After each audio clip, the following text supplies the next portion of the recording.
Diretsahang itinuro ni dating Senador Laila de Lima si dating Pangulong Rodrigo Duterte bilang mastermind ng mga madugong patayan. Sinabi niya yan sa pagdinig kanina ng Kamara. Nasa frontline ng balitang yan, si Marian Enriquez.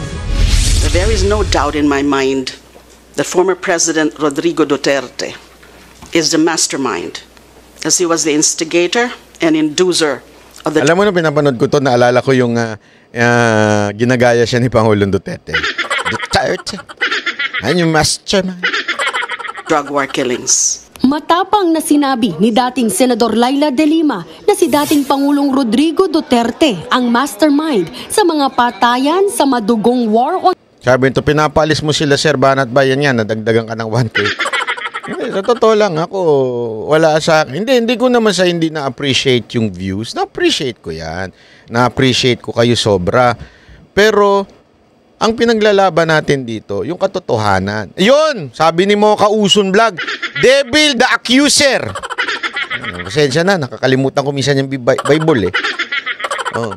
Ganyan po kasi ang demonyo. I-accuse ka ng i-accuse. Hanggang pag may problema ka, ikaw lang pinakamasama, ikaw na lahat, ikaw na makasalanan, ikaw na may pinakamalaking problema. Ganon ang demonyo eh. Ang bulong ng demonyo ganon. Ang bulong ng Diyos hindi.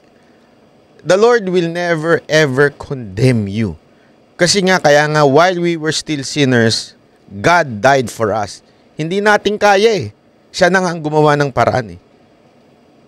Total opposite of the devil. Ang devil, yung maliliit, talagang palalakihin niya. Ikaw ang pinakamasama. Yung problema mo, yan ang pinakamahirap na problema sa buong mundo. Yung ganun ang demonyo eh. Tandaan niyo yan, ha? Kuwari may pinagdadaanan kayong problema. Ganun ang demonyo. Sabihin sa inyo, yan ang pinakamahirap na problema sa mundo. Mamatay ka na. Oh. Ganun ang demonyo. O, di ba? Pero kaya nga sabi ko sa inyo nung nakita ko yung mga taga kay OJC, nabuhayan ako kasi sila, they fear for their life every day, every minute, every hour ng kanilang buhay. Kasi alam mo, nandun ako, tangina mga sorry. Yung mga pulis talagang nasa harapan. Ano to? Gegera? Nasa harapan ng kay OJC. Anong ginagawa nyo dyan? Nakabantay sila. May nakatutok na camera. Araw-araw may drone. Nagpunta kami doon sa alauna, alas 2 na madaling araw doon sa Samal, doon sa lugar. Ang ganda kasi ng mansion ng doon, ng KOJC doon. As in sinusurveillance ng mga Coast Guard yung namin. Yung lugar namin, siguro nakita. Oh, sino yan? Ba't nagbukas ng ilaw? Oh, baka si Kibuloy yan, Ganon sila, katindi. Ayun, sabi ko nga sa inyo, grabe ho eh. Ganon ang danadanasan nila sa araw-araw na buhay nila. Diba? Ganon katindi. Isipin nyo yun. Kayo ho ba, may problemang ganon? Napaisip tuloy ako ba, may problemang ganon na araw-araw? Yeah? May araw-araw may nagbabantay? Wala naman siguro. Pero tuloy lang. On drugs ng kanyang administrasyon. Sa pagdinig ng House Committee on Human Rights kanina, iginiit ni de Lima na ginaya ni Duterte ang vigilante killings ng Davao Ba't ginagaya na nila yung boses ni de Lima? Ni Duterte.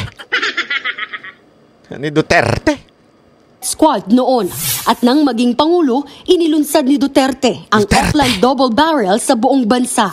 Dahil dyan, tama lang daw na usigin ng International Criminal Court ang dating Pangulo at mabulok siya sa kulungan. For his crimes against humanity, both as Davao City Mayor and Philippine President, Duterte should be prosecuted and convicted by the International Criminal Court and spend the remainder of his life in prison. Bukod kay de Lima, present din sa pagdinig si dating PNP Chief Oscar Albayalde noong Administrasyong Duterte.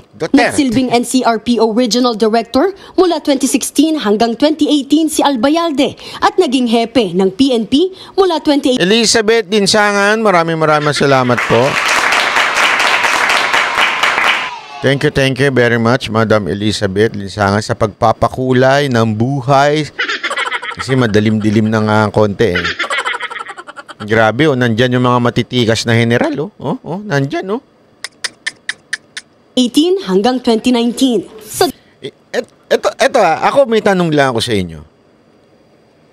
Naalala nyo ba na marami sa inyo, lalo na yung mga nabudol, ang iniisip, ay boto natin si Marcos para tuloy-tuloy na.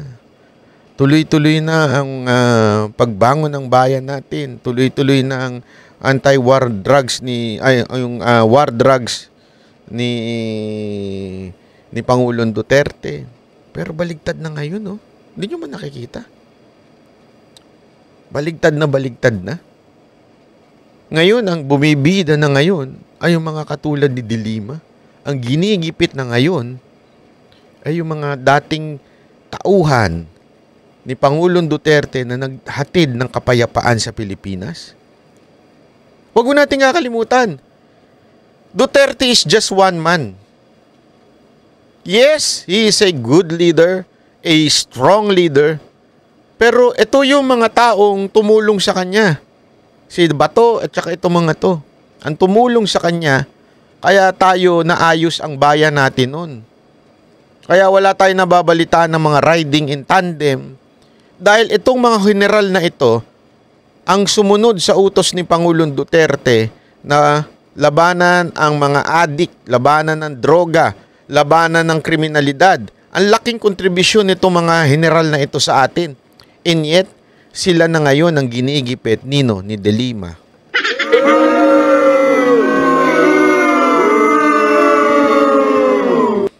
Kaya ako, sa totoo lang mainit pa rin ang dugo ko sa mga tanso. Tanginan nyo, dinamay nyo pa kami. Dahil sa katarantaduhan ninyo, dahil sa katangahan ninyo na bumoto kayo dyan, iyan ang resulta. Yung mga mabubuting tao, sorry pero that's the truth, yung mga mabubuting tao na lumaban para sa mga drug lord, ayan, ginigipit. Hindi nyo man napansin yan? Ako ramdam ko ito mga pulis na to, ramdam ko tangina. Pinaglaban ko ang bayan ko Hinarap ko yung mga drug lord. Hinarap namin yung mga drug cartel. Hindi kami nagpatukso. Tapos gayon, gigipitin kami? Hindi nyo ba naisip yun? Ito yung mga lumabang para sa atin noon. Tapos ngayon sila na ang ginigipit? Hello, mga tanso na bumoto sa administrasyon ni Marcos. Kayo ang dahilan kung bakit ginigipit ito mga to. Wag na hindi sisihin lang si Marcos. Hindi mauupo yan kung hindi kayo nagpakatanga. Tapos kayo pang malakas ng loob, nababanat sa amin ng mga hindi nabudol. Wala kayong karapatan. Kaya eto sinasabi ko na sa inyo, kayong mga putang ina ninyong mga vlogger, wala kayong karapatan na bumanat sa aming nanindigan nun laban kay Marcos. Wala kayong karapatan. Kayo ang mga tangang na kumbinsi na keso tuloy-tuloy yan. Maaayos yan. Dire-diretso lang yan. Si Duterte, dire-diretso yan kay Marcos. Kayo ang nagkumbinsi nun. Inuto nyo yung mga tao nun. Inutusan ninyong i-bash kami. Kami nanindigan dito. Kita nyo, ito mga to. Nagbuwis buhay ito mga ito para labanan ng mga drug lord. Ngayon, ginigipit na dito sa kamera. Sino na nagbibida-bida? Sino na nagbida-bida? Yung dati ninyong kinundinang si De Lima ang nagbida-bida. Siya na ang sinusunod ngayon. Kinundinan nyo yan dati. Ngayon, pabor na kayo.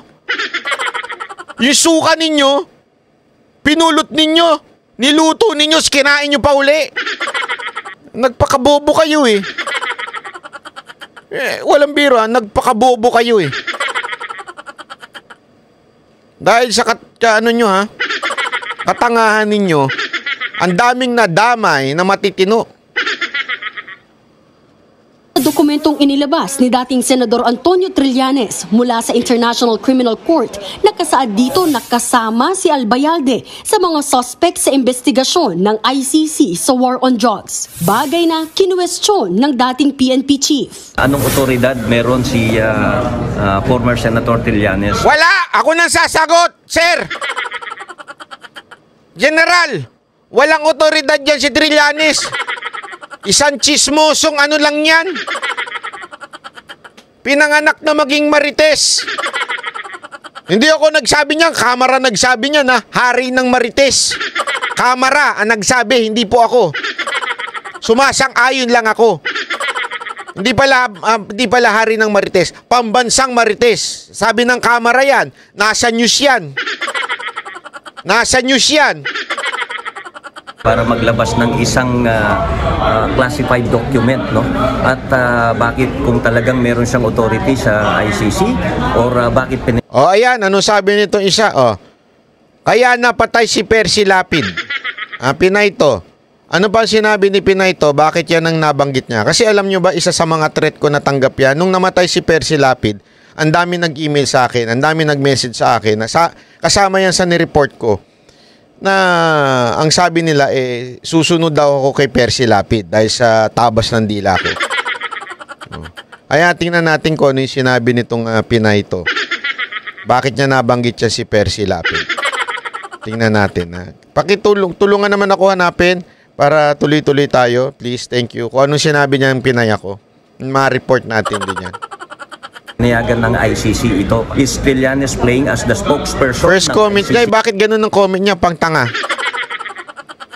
Hindi, dapat pag comment ka, hindi yung kaya napatay si Percy Lapid. Ano ba? Kumpletuhin mo naman. Comment ka na lang parang grade 1 pa eh. Ngayon o ng gobyerno, hindi po natin alam, no? Or ginagamit niya ang ICC as a political tool. Kung totoo man daw ang hawak na dokumento ni Trillanes na Pinay to, pwede bang pakikumpleto yung sentence mo? Hindi, nabanggit ko. Anong nabanggit ko? Pwede bang kumpletuhin mo? Para kang Jejimon ka ba? Grade 1 ka? Sorry. Ito paalala lang doon sa mga nagko-comment Pakumpleto po ang sentence, madam. Pwede bang kumpletuhin nyo naman? Hindi yung para tayong grade 1 magsalita. Yung kapira-kapiraso.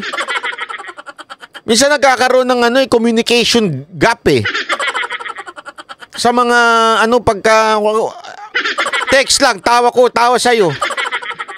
Ano ba yan? Madam Jejimon po ba kayo? Sa totoo lang.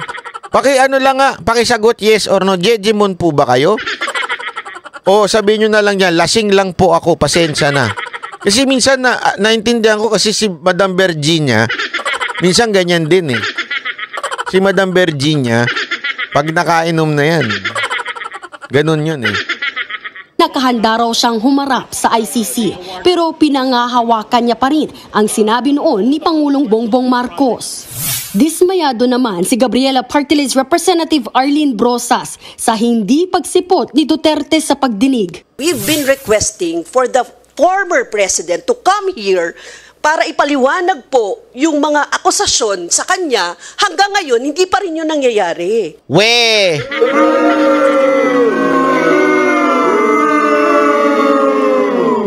Ay nako, alam namin ng karakas mo, madam. Yung mga ganyang karakas yung mga makakaliwa.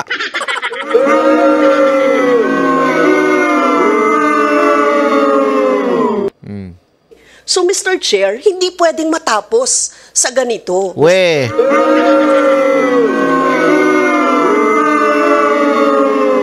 Mr. Chair, when in fact, yun po yung iniiyak ng mga biktima. Bukas naman daw ang PNP na magbigay ng datos o dokumento sa drug operations para sa investigasyon. Subukan nyo lang ipatawag si Pangulong Duterte. Subukan nyo lang. Ng Kamara. Nagbabalita mula sa Frontline, Marian Enrique. Kayong mga congressman kayo, tayo ng mga balimbing kayo. Hindi, mga tangin ng balimbing kayo. Sa totoo lang. Antay lang kayo. Sige. Kaya alam ko halatang-halata yung utos na yan. Ang gagaling niya sa Panginoon nyo dyan. yung peking Panginoon nyo. Antay lang kayo. Ha? Hindi kayo forever nandyan. Kala ninyo forever kayong yung boss nyo? Kala nyo forever na ganyan? Tingnan natin pagkatapos ng 2028.